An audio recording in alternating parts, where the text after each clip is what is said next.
best bet. But every carrier's got e-apps, so it takes a lot of the initial struggle that a new agent goes through, because most of my struggle in the beginning was I would sit with the client and I'd write in the wrong application. Or I'd sit down with the client and I wouldn't realize that the application said Florida on the bottom of it and I was in California. Or I would sit down with the client and I would forget to have them sign something. My first 3 weeks were muddled with that. It's just an absolute disaster. Getting back and trying to make sure everything was filled out correctly. The e-apps take all of that off the table. Does that make sense? The e-app, it fills in all these pitfalls and pratfalls that you're going to step in if you don't. So make sure you've got e-applications. The first thing, if you're brand new, or if you're not brand new and you've not yet done this, this is the first step you want to do leaving this meeting, is write a policy on yourself. You're the first client. So when I have an agent say, well, Paul, when I book an appointment, what do I do then? And it's that uncertainty, that doubt, that a lot of times, Charles, you'll see when you hire somebody new, it disables them from taking action, because they're like, well, what do I do if we get to this point? Well, the solution is you're the first client, and so when you book an appointment with yourself, you send me an email. So what I tell is, if I'm talking to Ethan, I say, Ethan, send me an email, your age, your height, your weight, your health. I'm going to email you back what product to write, what carrier, how to quote it. We'll go through it. So it kind of starts to give that new agent clarity of what the process looks like when they book that appointment. Because I'm acting as if they're the first appointment. Does that make sense? So we're going through a role play of what the process looks like from booked appointment to preparing yourself with how to quote, with what product to write, and then how to write it. We're going to walk through that with Agent Ethan when he's brand new. Does that make sense? And so if you don't have a personal policy, my question is why? And so there's a couple things. So I was working with somebody new. I said, what's the reason why you don't have a personal policy? He said, I can't afford it. I said, okay, fair enough. Now, when you think that you're ever going to have a client that you sit with that says they can't afford it, he's like, well, yeah, I'm going to get that. I said, what are you going to do? Like, give them a high five and tell them that you can't either, and when you can afford it, you'll give them a call and you guys will get back together and do it at the same time? I didn't think about it like that. You can't overcome the objection that you haven't overcame personally yet. It's like you're an alcoholic and you're trying to coach somebody else on how to stop drinking. How effective is that? I know you really should stop. And he's like, fool, you got a bottle of liquor in your hand right now. What are you talking about? And so you can't overcome an objection that you've not yet overcome. So you say, it's budget. Well, you've got to figure out a way. Now the good news is this. You figured out a way to find a plan that's affordable. Now you can be empathetic and connect with the client and take them down the same process. So how much money does it make when you get a personal policy? Well, how much, every time you got a client that says they can't afford it, you now can help them because you've got empathy, you've got a story. It's kind of like this. If you've been and I'm using alcoholic, I mean, I hope none of you here are like, I'm sure. But the thing is this, yeah, there you go, Brett. But somebody that's gone through it and was an alcoholic and has gone through it and they've made it to the promised land, they're no longer, they're better to help somebody stop than somebody that never was. Does that make sense? So you not being able to afford it, that's a good thing. Now to figure out the solution, you're going to be able to be empathetic with the client and that'll help you significantly. You say, I can't qualify because of my health. But you can, you've got products to help everybody, but you might think that, and you're going to get clients to say the same thing.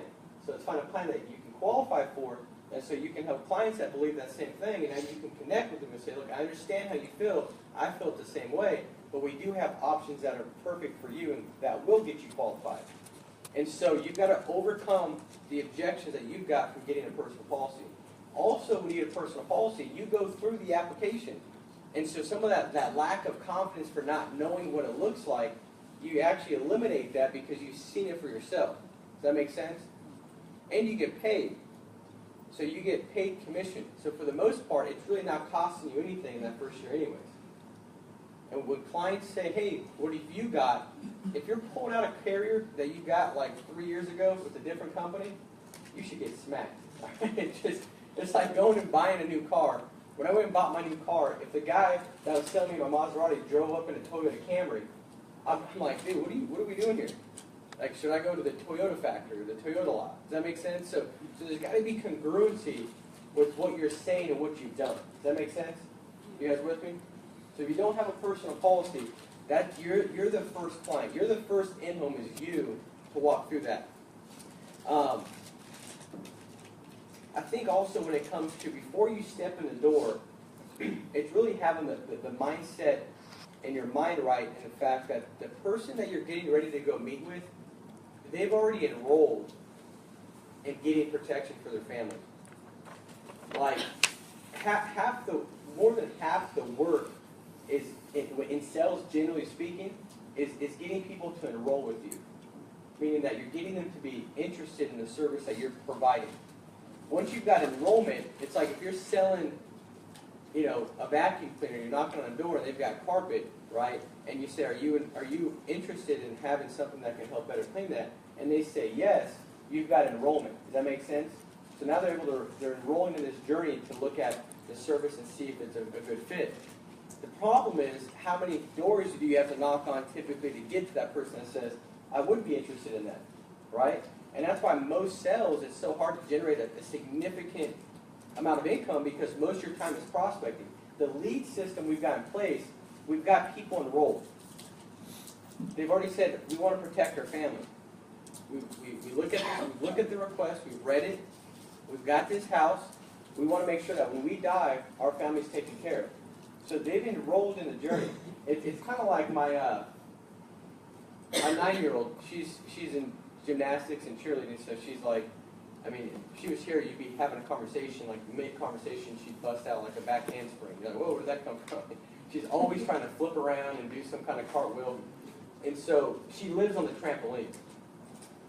When she goes to my 4-year-old Parker and says, hey Parker, do you want to go on the trampoline with me? And Parker says yes, she doesn't have to convince Parker to jump when she gets on it. She's already enrolled in the fact that she wants to go on the trampoline. Does that make sense? So naturally she's going to jump. She's already in. It's like my 2-year-old now, she's like the same way. Even though she's 2, and she might not know, Payne's like, you want to go on the trampoline, Penelope? She says yes. She puts on the trampoline, and Penelope starts to try to jump around. She doesn't have to tell her to do that. She's enrolled in the fact that she wants to go there. And so the clients have enrolled on the fact that they want to go there. They already want to jump. You just got to be likable, and you've got to be trustworthy, and you've got to connect with them. But you've got to first understand that you're meeting with somebody that's asked you to meet with them. You really got to start to see yourself as a doctor, and they're the patient. And I see a lot of times with objections that I get from agents where they're giving me a reflection back on the appointment they sat with, is that they really have that connection flip-flop. So it's not what they're saying or what they're going through it, it's how they're doing it. Because they're doing it as if it's something in it for them, not something in it for the client. Does that make sense? That's how their viewpoint of it is completely skewed. It's like, imagine going to the doctor, and the doctor saying, hey, you need to take off your shirt. And you're like, I ain't taking off my shirt. He's like, oh, you're not? Okay. So I'll see you next time you want to book an appointment. That's ludicrous, right? But a lot of times we think the same thing. Like when we tell a client, go get your policy, and they say, we don't want to go get that policy. You're like, okay, that's fine, and then you proceed. No, when they say that, the client's saying to you that I don't see you as a person providing service. I don't see you as a person providing the solution. I'm in control. And so that's where you've got to bring clarity and say, like, I understand it might be difficult to find. My job as a field underwriter professional is to make sure I understand your situation so I can give proper feedback, and I can't do that until I see that, and I have to put documentation on what you've currently got, because I've got a state license, and they got to understand that I'm providing the best solutions for you. So go ahead and grab that. I'm going to look at guidelines while you go find that. So it's understanding that you've got the golden ticket, so to speak. You've got the value. You've got the solution. So it's like anybody in here go to a doctor's office and there's a doctor that you really like he's warm, connects with you, you feel good about the advice he gives you. And then has anybody gone and saw the opposite? Somebody they just really can't stand? And you're like, I don't know if I even want to listen to what he's saying. You're enrolled to get a solution when you go there. You're enrolled in the fact that there's some value that they're bringing to you. That's why you're there. All you've got to do is be the doctor that's likable, that can connect with, and then that takes complete control. I remember having a doctor in my 4-year-old. She was only 3 at the time, and my 8-year-old. They were jumping on the couch, and they thought it'd be a good idea to put blankets over each other's heads. So they were jumping on the couch, blindfold basically. Well, Parker fell off and hit her head on the table, and her head split open, and we had to take her to the hospital, and she had to get 4 stitches. Well, the doctor says, we can do glue, or we can stitch it. What do you want to do? And I was like, well, what do you mean, what do I want to do? Like, what do you think's the best for you? He's like, well, it's really up to you. I mean, it's up to me. Like, I didn't go to medical school, dude. It's up to me. I don't want it to be up to me. What's the pros and cons? Let's weigh this out together, dude. Like, my 4-year-old's over here screaming, crying. I'm watching her, and it's what do you think? He's like, well, it really, and he goes through and he makes no freaking sense at all. He's like, so it's really up to you. The glue, it'll leave just a little bit, darker scar. It'll eventually heal and she'll be fine. But we're not going to have to tie her down or hold her down, and it's a lot easier process than putting a suture through and all that. I was like, well, then the glue, obviously, right? We can grow in here. That seems like the obvious solution because she doesn't have to get a shot in her head and go through this traumatic situation. He's like, okay. So he puts the glue in, and the glue doesn't take, so he's got to pull the glue out and still stitch her, right? But I didn't like the guy because he wasn't definitive. He should have said, the stitches are guaranteed, the glue it might not work. Does that make sense? But I'm looking to him for feedback. I'm looking for him to tell me what to do. So we've got to be the doctor, so to speak, that connects with the client, that finds a way to find common ground with the client, and then they want us to tell them what to do. They've already enrolled in the journey. They want us to show them what to do and how to get there. Does that make sense? I promise you, Wayne, when he sits with a client, he's not allowing control to slip his hands. I guarantee. And when it does, and they try to still control, I bet you he grabs it right back. Fair enough, Wayne? You grab it right back, and you say, well, we must have a miscommunication here. Because there is a miscommunication if they try to take control. They sent the lead back in.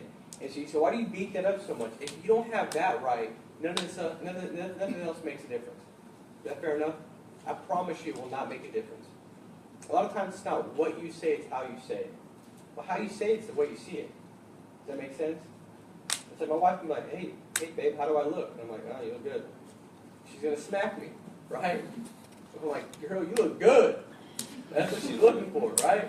You see what I'm saying? It's true. I said the same thing, but it's how I said it. So you've got to see it like that, okay?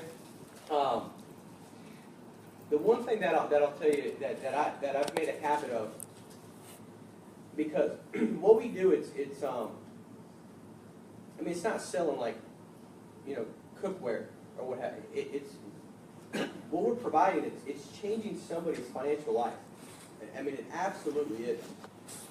Now that's easier to feel that way when you deliver your first death claim. But I'll tell you a story so that way you can remind yourself of the story. And I don't have as many as Brent Abernathy. In fact, I almost feel obligated because he's had so many death claims to call his leads for him and tell him not to meet with him. Like, you're going to die if you meet with him. Like, it's bad. He's got like 128 or something. I don't know what it is.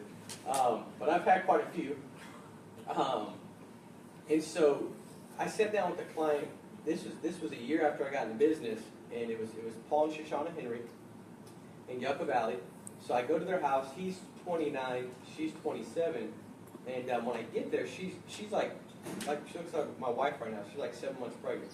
She looks pregnant. They've got a 3-year-old little girl running around with Kayla, and so I sit down, and the DirecTV guy is actually there working. They just moved in, so he's hooking up DirecTV.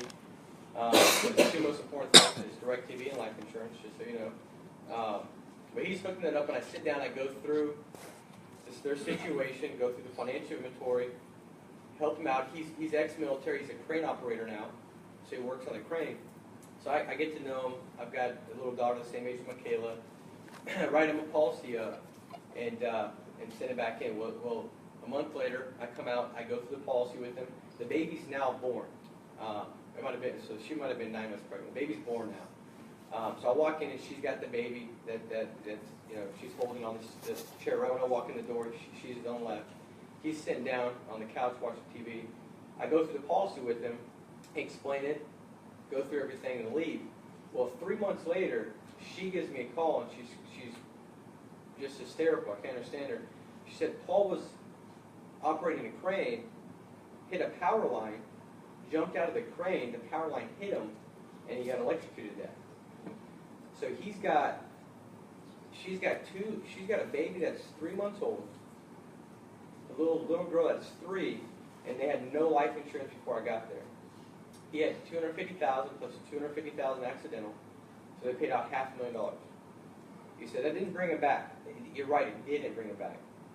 But outside of an emotional heartache and disaster like losing somebody, what's one of the second worst things you could ever endure?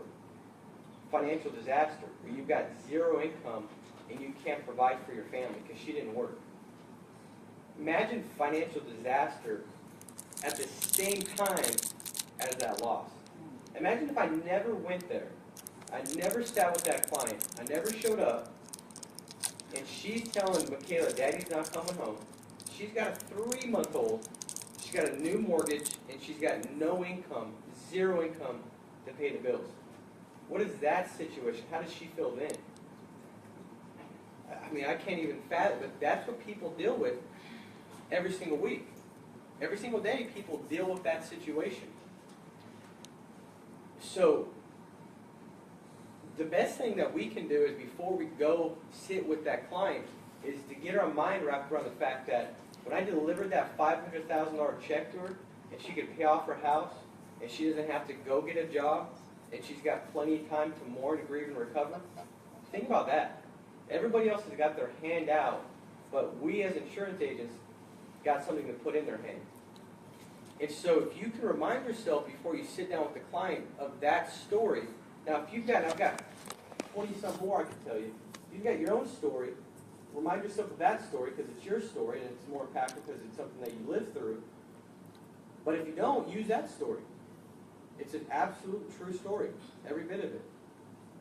So when you sit with the client, if you can put your mind right, or mind in that state of mind, you're going to perform a lot better.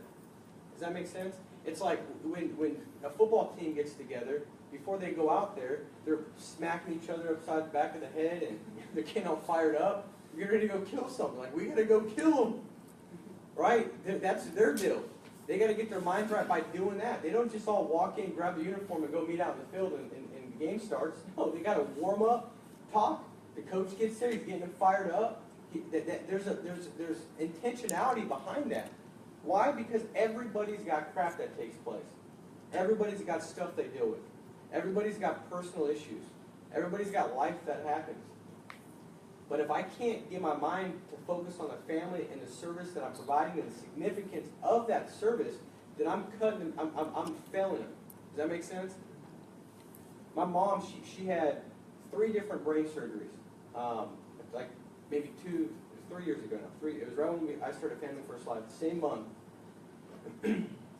she had a brain surgery. So I had to take her back to the hospital, back and forth. I had to help take care of her.